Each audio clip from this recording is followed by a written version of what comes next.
Hello, ladies and gentlemen. Just have a short one for you today. This is the second part of section 8.2 in your book, and it's the idea of compounding interest, okay? This video is just going to be pretty much on the mechanics. We'll talk a little bit about philosophy, but this is the mechanics of what's going on with this, and we'll talk a little bit more about what's happening in class. All right. So basically, there are three types of interest that you need to be able to compound. And what we've been working with is simple interest. Okay. Basically, this is just a glorified form of y equals um, ax, ab to the x. Okay. All right. So principal equals rate to the time there, and then that's what you start with. Okay. You've been doing these problems in class. Don't want to talk anymore about that. Now, compounding, okay? As a consumer, if you have money in a bank or something like that, the more compounding, the better. Because what's happening is when you compound, you get interest on your interest, okay? So just take a quick peek at this before we do this. Um, Basically, the more, just the big idea here, this in this column right here that says formula, this is what we're working with right here, okay? So basically the rate is going to be staying the same, but the more times it gets compounded in a year, the more money you're going to get. If you look over to the right here, if I have a rate of 5% here, well, 5% compounded once a year is going to be $1.05. If it's compounded twice a year, semi-annually, you're going to get a little bit more than that. Okay. Now, monthly, so 12 times a year, I'm earning interest on my interest 12 times a year. I get a little bit more money. Okay. And now, this is obviously on $1 and on 1 year. So the more years, the higher the interest, the more the initial money, the bigger these differences become. Okay, so this is kind of a big deal for you. And we'll get down here past every second. We'll talk about continuous compounding as well. Today I'm just going to give you kind of the formula for it, and we'll talk about, well, why does that happen? Okay, okay. So now let's go back and look at these formulas basically. So what we're going to use today is their simple interest formula is just going to be if it says your interest rate is 5% compounded annually, that's what you're going to use. Okay. Now, if it's compounded monthly or whatever, however it is, let's just say it's monthly.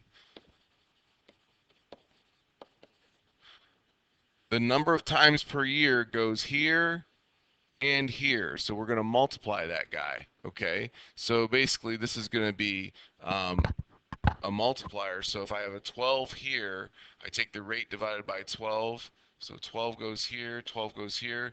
I divide the rate by 12 because I'm not going to get the whole rate every year. For the year, they're going to chop it up into 12 parts. And then I get how many times does the compounding occur? Well, 12 times the number of years I have, okay? Last one down here is going to be continuously compounded interest. And that's going to be kind of a key word in your problem. When it says continuously, you're going to use E, okay? The initial amount here is still the principal. Again, this is still y equals a b to the x, basically. All right? And E is a number, okay? It's 2.718 approximately. And basically, this idea here on this chart that we talked about has a limit. Okay, has a limit. In other words, if you look at every second, your money's compounded every second for a whole year, and you walked in with $1, and they gave you if they gave you 100% interest, you would walk out of the bank with $2.72 almost at the end of the year, because that's a limit in our function. And we'll talk a little bit about that in class. But right now, let's just go ahead and figure out how do we work one of these problems, okay? So let's go ahead and work this problem right here. And so we're going to just kind of plug in here.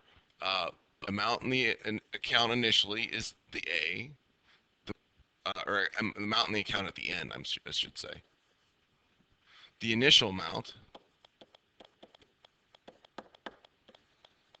well, that should be comfortable for us because that's in the y-intercept spot, right? We know that that's the y-intercept in that equation. Now, the annual rate of interest is the R. That's going to be if it's 8%, the number that's going to go in there is going to be 0.08, right? We're going to put that in as decimal. All right? And time is the number of years. Okay? So now, basically, if we've got this question here where we've got 4.8% interest and it's compounded continuously, how much will you have in the account after 3 years? So 100 is the initial amount. 100 is the initial amount right here. E, because it says continuously. That's why I use E. And then I say, okay, to the R, so the 0.048. T is 3 years. Okay? All right.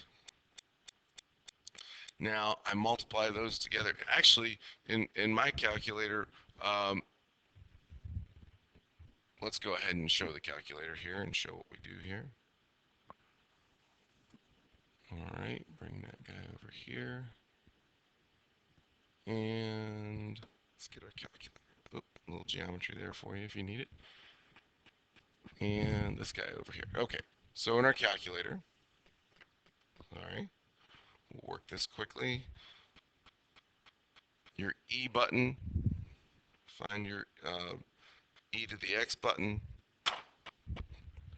So second, and it's down here, the LN button below the log button.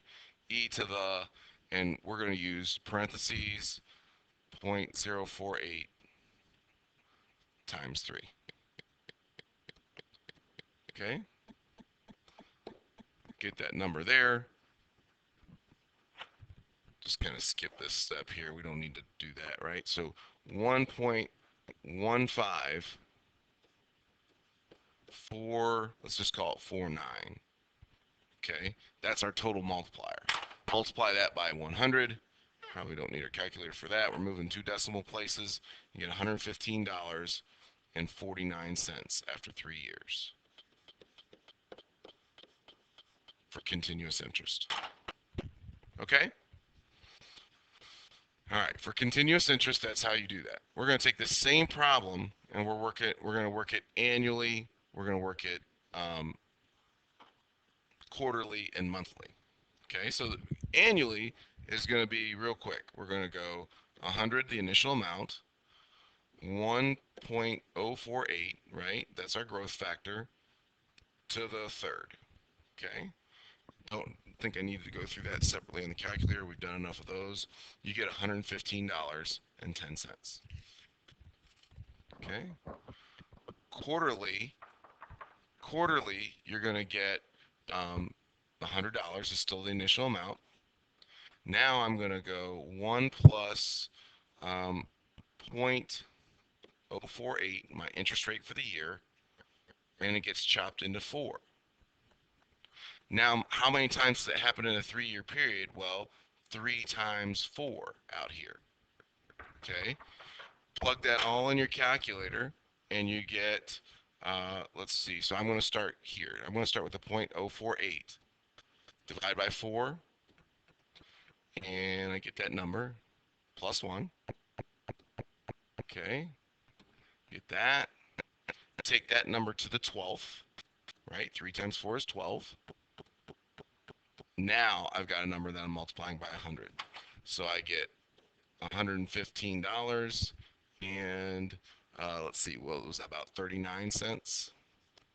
Okay, so a little bit more, a little bit better for you. And the last one we'll look at is monthly. So we'll take the $100 again, extend this a little bit, take the $100 again, 1 plus the 0.048 over 12 this time. How many times in a 3-year period? Well, 3 times 12. Run that in our calculator real quick. So 0.048 divided by 12 gets that number, plus 1. Take that to the 36th, and you get, again, multiplied by 100, nice and easy. Get a grand total of $115.46. All right. So what you notice is, hopefully what you notice here, is that this guy, the more money I put in there, okay, or excuse me, the more compounding periods I put in there, the higher my total interest and return is, okay? Okay, so basically at the top you have compounded continuously, and then from there we went ahead and looked at annually, quarterly, monthly, and we're started working our way to that continuous figure. Okay, we'll work more on this in class. Hope you're having a great day, and we'll talk to you soon.